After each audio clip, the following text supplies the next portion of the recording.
Well, howdy there, Internet people, it's Belle again. So today, we're going to talk about the Minnesota capture, claims, and new information. We recently covered some claims that circulated immediately in the aftermath of what occurred in Minnesota. Some of it we were able to quickly debunk, but we also didn't have a clear picture. More information has become available since he was captured. So we're going to go through the information, not just because it's a news story, but also to illustrate how far initial claims are from reporting most times. This is a pretty good example of that. So, we all know the initial claims said the suspect was a political appointee linked closely to Governor Walz. He was a Democrat, a Marxist, and so on. As far as the appointment goes, Walz reappointed him to a position he had been appointed to by the previous governor, as we covered last time. We also mentioned that it was such a low-level position that you could apply to volunteer yourself. Turns out, that's exactly what the suspect did. There's still no update on whether or not he and one of the victims who was on the same board interacted, or whether or not it played into the motive. We mentioned that one of his close friends said he was a conservative who voted for Trump. We now know he was deeply conservative and attended an evangelical church. He was described by friends as a normal conservative who attended Trump rallies. There were claims that he was a registered Democrat in Minnesota.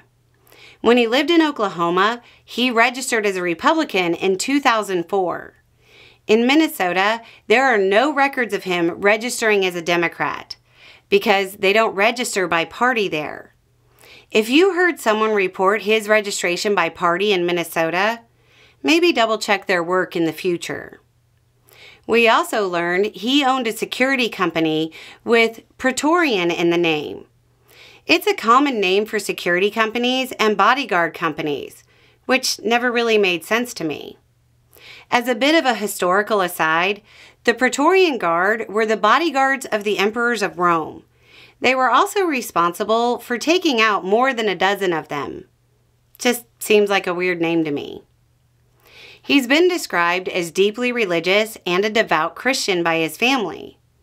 It's worth noting his church has disavowed his actions, saying it was, quote, the opposite of what Jesus taught his followers to do. While not confirmed, more and more evidence is suggesting opposition to reproductive rights may have played a significant role in his motive. Paul Schroeder, a longtime friend of the suspect, said, quote, he never talked to me about abortion. It seemed to be just that he was a conservative Republican who naturally followed Trump.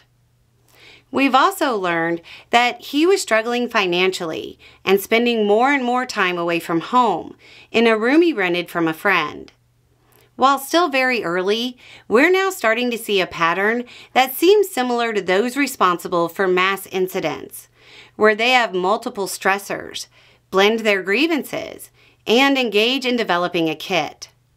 This does differ because so far, there hasn't been any example of leakage from the suspect being reported.